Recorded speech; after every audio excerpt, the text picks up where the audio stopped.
According to the theory of evolution, the origin and development of the universe and all its systems can be explained solely on the basis of time, chance, and continuing processes. All living things have arisen from a single-celled organism. A second and opposing worldview is the concept of creation. According to the theory of creation, everything in the universe has come into being through the design, purpose, and deliberate acts of a supernatural creator. That means this creator created the universe, the earth, and all life on earth, including all types of plants and animals, as well as humans.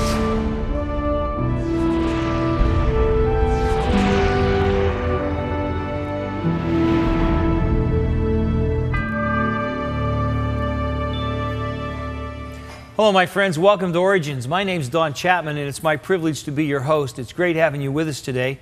Origins is a forum where we take the evidence of science and we use it to validate the truth of creation. And we do that by interviewing guests, and today we're going to be not only interviewing a great guest, we're going to be looking at some incredible footage from a DVD called Evolution, the Grand Experiment. And we're going to be talking today about birds and dinosaurs. Before I introduce the guest, though, I want to introduce the DVD.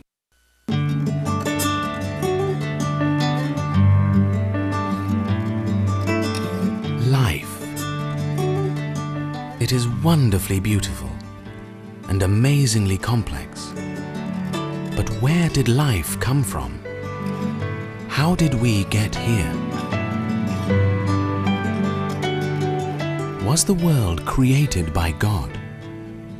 Or is life simply a byproduct of a natural process? Be a part of the grand experiment.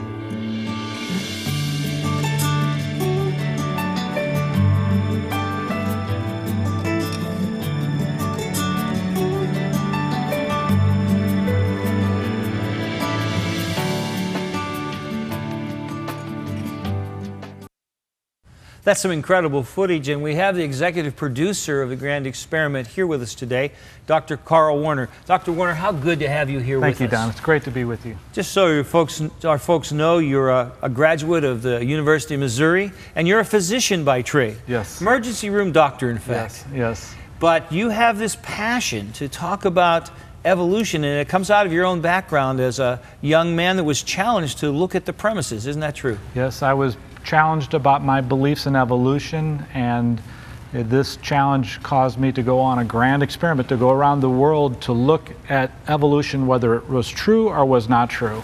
Now, we've been talking about the DVD because that's where we're showing the clips from, but I just want our folks to know that there's an incredible book that goes with it. The photography and so forth in this book is absolutely done at the highest possible quality level. And then there's also a teacher's manual.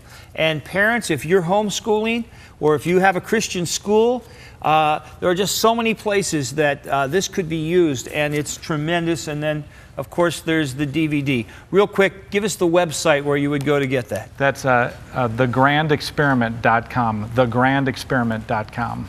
Grandexperiment.com. Now, 12 years to film this, 100,000 miles, 60,000 digital pictures, and 300 rolls of video film. What have you been doing in your spare time? We have been working very hard, and this project took a world view. You had to basically go to all of the dig sites, interview the scientists in all of the areas, and it was a gargantuan project to put it together, but we were happy once we saw the final product, what the conclusions led us to.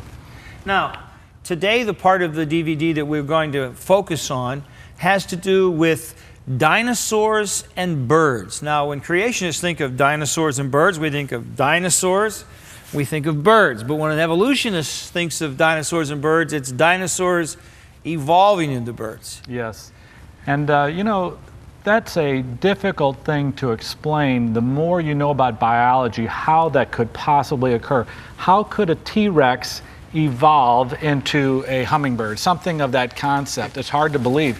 Now, many people out there in the audience probably incorrectly believe that a dinosaur could make itself change, want to change, and want to learn how to fly. But those ideas that an animal could volitionally change or could adapt to the environment and then pass those changes to the next generation do not work. The only way a dinosaur could become a bird in the theory of evolution is by a series of accidents in the DNA in the reproductive cells. And those accidents would have to be a string of letters, thousands of letters long, that formed by accident. And once you understand this, it's harder and harder and harder to even believe the concept of evolution. Adaptation would have been a lot easier to believe in before we had DNA, wouldn't it? Before we understood DNA. Yeah, Darwin was ignorant of DNA. He didn't know how animals changed, and he had these guesses that they could volitionally change. Right. But once we figured out DNA, and once we realized that DNA's code was fixed, once you're born, it's fixed, you can't change it, the theory of evolution ran into huge problems. Charles Darwin suggested that an individual animal could adapt to the environment, but surprisingly, this concept is now considered outdated. For example, a lizard could not grow fur simply because of a sudden cooling of the climate. Even if a skin cell could grow a hair, there's no way for the skin cell to pass this information to the reproductive cells. The reproductive cells, such as the eggs, cannot get signals from the outside environment or signals from the body cells. Because of these difficulties, some biologists have suggested eliminating the concept of direct adaptation altogether. Unfortunately, some naturalists and even university professors still speak in terms of these disproved and outdated mechanisms. The outside environment is changing, therefore the organism has to adjust to those changes if he wants to survive. And even your DNA is getting signals, your DNA in your egg is getting signals from the outside. And those signals are being translated through stress in your body. This statement is biologically impossible. There is no way to signal the DNA in the reproductive cells as this scientist suggests. Sometimes when one group of scientists disproves a concept, other scientists continue to promote these false ideas for decades, if not centuries.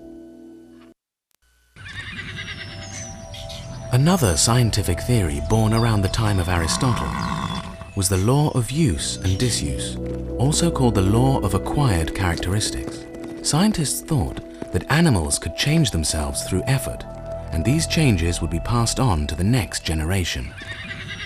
Darwin used this law to explain evolution. He believed a species could improve itself through effort, that if an animal exercised and developed large muscles, its offspring would ultimately be born with larger muscles.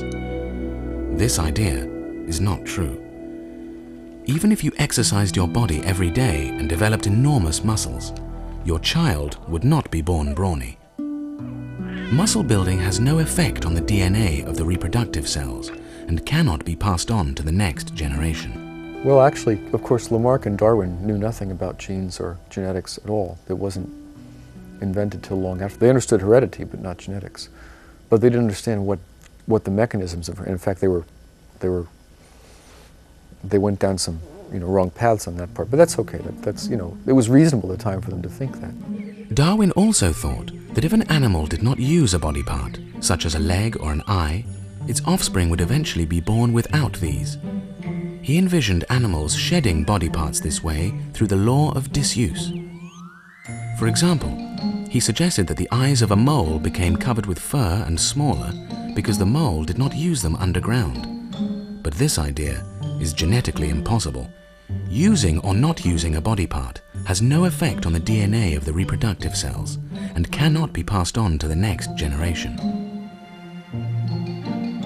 If you put an eye patch on a baby at birth and left it there till adulthood, that person's offspring would still be born with normal eyes. Disuse of a body part has no effect on the next generation. In the late 19th century, a scientist with a vivid imagination and a butcher knife put the law of disuse to rest and caused an enormous difficulty for Darwin's theory. A man by the name of August Weismann devised a simple experiment in which he kept cutting off the tails of mice, and he did this for 20-odd generations, and the mice still had tails. With this simple experiment, the law of disuse was invalidated. Scientists continued to explore the law of use and later realized that this concept was also genetically impossible. Any change to body cells has no effect on the DNA in the reproductive cells and therefore cannot be passed on to the next generation. The impact of that experiment and of other skeptical biologists essentially left an explanation for evolution sort of up in the air. And biologists were, although many of them felt that there were changes among organisms, they still felt that there was no adequate explanation to explain these changes. Unfortunately, much of the public believes the law of use and disuse is a valid idea, partly because scientists occasionally describe the mechanism for evolution in these terms. You know, Don, Darwin got these false ideas about use and disuse from Lamarck, a scientist a century earlier, and he just went with it, and he wrote these ideas in The Origin of Species, but now we look at him and it's like, how foolish that a mole not using his eye would make his eye go away. It just doesn't work. But we still hear on your tape scientists, modern scientists today, respected professors saying that somehow the DNA is affected by the stress of wanting to change. Not true. But it simply has no scientific credibility. And you read newspaper articles, science magazines, even textbooks, they still go with this incorrect idea of how this evolution could occur. Well, now, modern scientists believe that dinosaurs evolved into birds, and many say that this is one of the best fossil proofs that we have for the theory of evolution. What say you about that? Just imagine if dinosaurs didn't evolve into birds, just for the sake of discussion, and you were trying to prove that they did. You would have a dinosaur, and then you would have a bird. How could you make an intermediate? One way you could do that would be to starting to alter the fossils. You could take the dinosaur and start adding feathers to a dinosaur and putting it up in the museums, which they did, or you could take a bird and try to make it look like a dinosaur and put scales onto a bird, which they did. And I'd like to show you this segment in the show because that's what's going on in the museums right now. Birds are a diverse group of vertebrates. Most are able to defy gravity and fly. Some are able to swim underwater, while others are incapable of flying or swimming. Evolution scientists believe birds evolved from dinosaurs. They refer to the oldest known fossil bird, Archaeopteryx, as a missing link because of its unique mix of both bird and dinosaur-like features. Archaeopteryx is a classical example of a connecting links between two high systematic categories, namely the classes of birds and reptiles. Its skeleton is still dinosaur-like, whereas it had already fully developed feathers as the extant birds, and obviously it was capable of powered flight. The existence of such connecting links, that means intermediate stages between large groups of organisms, is a conclusion of Darwin's theory of evolution. And the discovery of the first specimens of Archaeopteryx met the expectations of the Darwinians and had an enormous impact on the scientific community.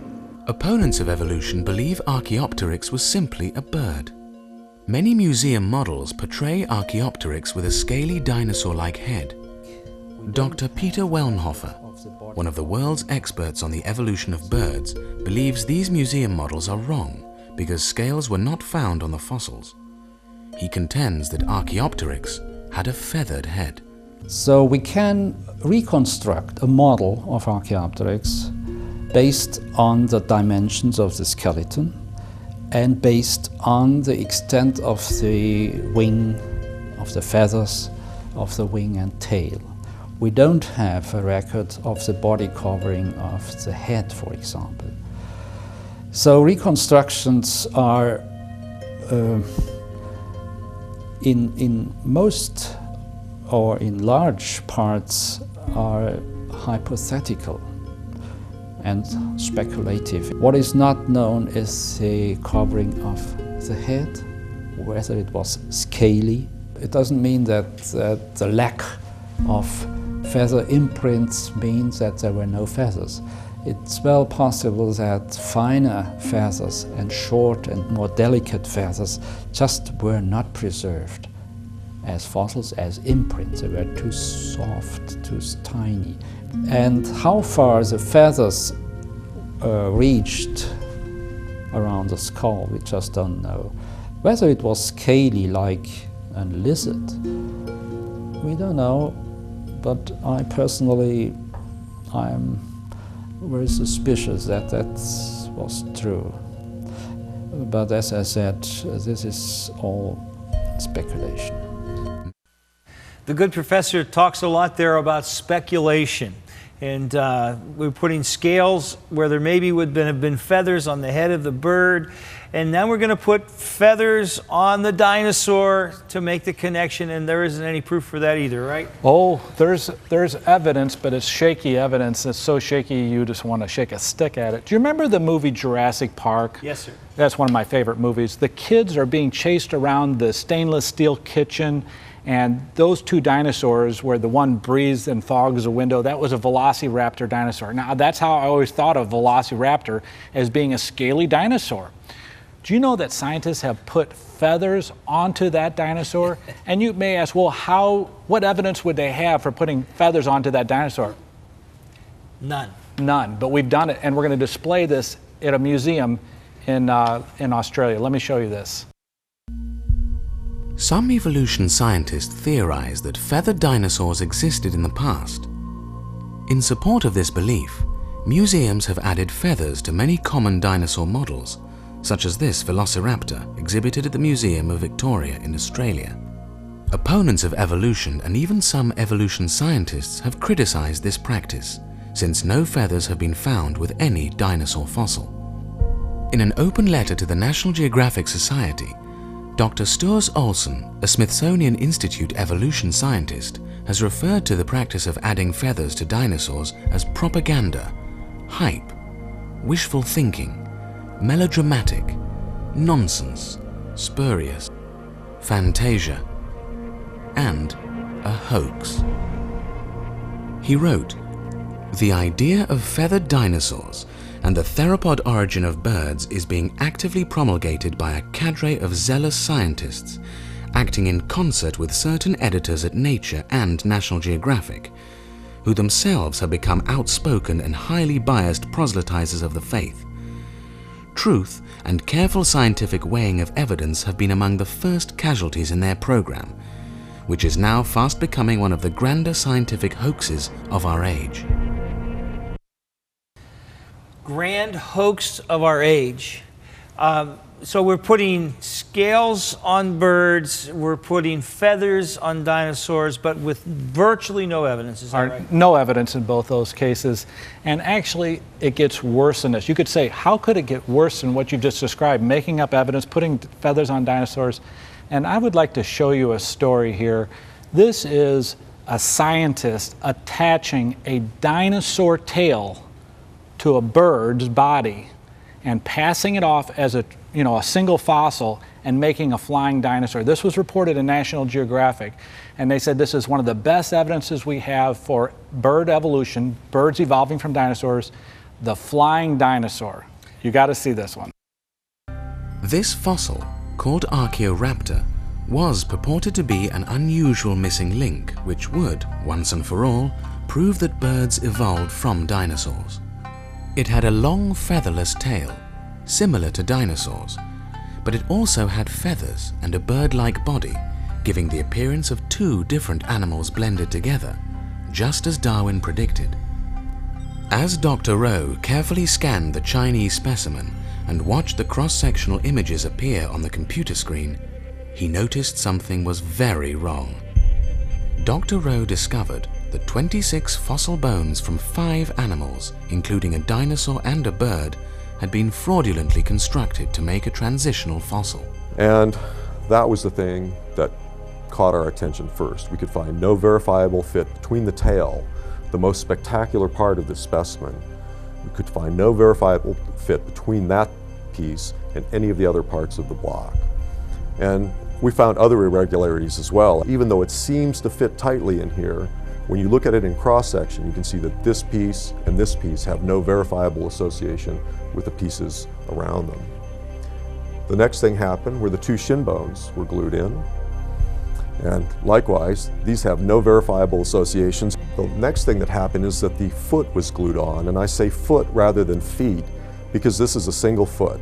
This is a slab and counter slab that were split and separated and glued in place to make it look as though there were right and left feet there. It's a clever use of materials. You know, if you're limited, you take a single foot and turn it into two, you know? Very, very creative. This schematic diagram shows how many different fossils and rocks were used to create Archaeoraptor. Each color represents a different type of rock and a different type of animal. Dr. Rowe reported his startling discoveries to the National Geographic scientist. Yet soon afterwards, the unexpected happened. National Geographic held a press conference announcing the discovery of Archaeoraptor, failing to disclose the fossil as a fraud. And we provided the data and our interpretation to the representatives of Geographic, and the scientist in charge, as he walked out of the building, his last comment to me was, well, all of these Chinese things have been fiddled with. But he understood that there were profound questions surrounding this, and we'd been brought in as consultants simply to scan the specimen, and which we did. We presented our interpretation, original copies of the data to all parties, and it was a total shock when the news conference came that they were announcing that this was a valid specimen. 3 months after the original CAT scan was performed, National Geographic published its story about the discovery of Archaeoraptor. The article claimed that Archaeoraptor was a flying dinosaur, a missing link, and the best evidence that birds evolved from dinosaurs, but failed to reveal the serious discrepancies found by Dr. Rowe. Dr. Werner, I'm having a hard time here. First of all, I'm having a hard time that scientists would deliberately seek to deceive people by making their own fossils where they're literally taking a tail of a dinosaur and putting it on the body of a bird. And then that other scientists would want to publish in National Geographic knowing full well that they are publishing a lie, not the truth. And then third, that National Geographic would whitewash the story with them having all of the evidence from a credible evolutionary scientist that says this is a fake, and yet they bury that part of the story. That, you know, it goes past examining evidence. It goes to character. It goes to credibility. Yep. And you look at this is just one story. We also didn't mention here about adding the feathers to the dinosaurs, and you also just didn't mention adding scales to birds. And I have some bad news here. The next video that comes out and the video after this is only salvo 1. This is a recurrent problem through the theory of evolution, and it makes me shudder what I have to share with you in the next video. I'm really excited for your next video to come out, and I hope you'll promise to come back and be on Origins and talk to us about it. I just, you know, I love to have discussions with people that don't agree with me as long as we're all looking for the truth. Yes. But when I have people who aren't looking for the truth but are only trying to sustain a theory that's no longer sustainable, it's a very disappointing thing. And I just hope that our viewers, as they think about this, that the deception, the deliberate deception being used will put a little a skepticism into their hearts to maybe look at the evidence, the things that they're swallowing whole, and start to chew a little and think about it, and maybe give creation a second view. Mm-hmm. That happened to me. I believed in evolution. People started giving me credible information that disproved the theory, and once I started looking at it, the whole thing fell apart. It was like a house of cards. Yes. Well, you're a trophy and a testimony, and we hope that your story and your incredible work will urge other scientists and other folks just interested in these things to go back and look a second time, seek the truth. You know, wherever the truth leads us, that's where we ought to be. You know, if evolution was true, I wouldn't want to believe a fairy tale called creation. No. But when this is the level of to which people will go to perpetuate a theory, if they had viable evidence, they wouldn't be presenting this kind of stuff. No. And I always say, look at the fossils, folk.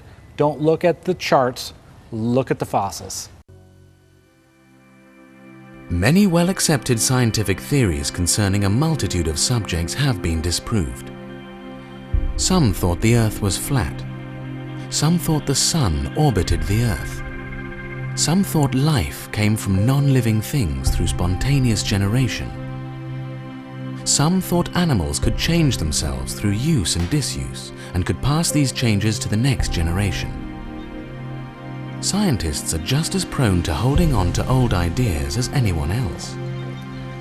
Knowing this list of historical scientific blunders, each perpetuated for more than 1,000 years, how many of us have scrutinized today's prevailing theory that humans evolved from a single-cell organism that mutated over millions of years? A theory is just that, a theory. We must always bear in mind that any scientific theory may be false and must be continuously subjected to testing. All of Darwin's proposed mechanisms for evolution have proved to be insufficient.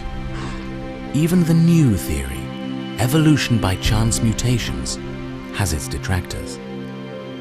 Darwin predicted his theory of evolution would eventually be proven in the fossil record. More than 200 million fossils have been recovered.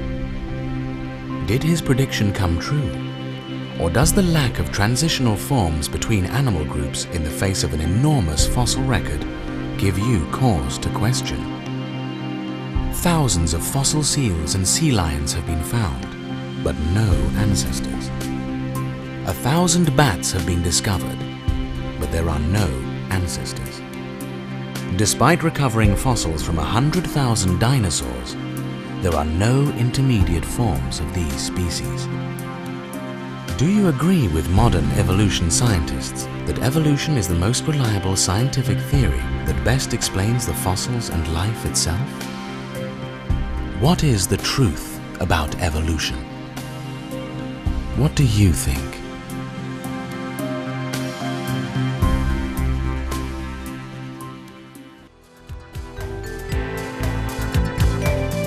Thank you for watching this edition of Origins. If you'd like a copy of the PowerPoint information presented today, you can download a PDF file of program number 1009 from our website at www.originstv.org. Or for a DVD of this series, send a $12 donation to cover shipping and handling and write to Origins, program number 1009, Cornerstone Television, Wall, Pennsylvania 15148. Origins is made possible by the faithful prayers and the financial support of you, our Cornerstone Television family.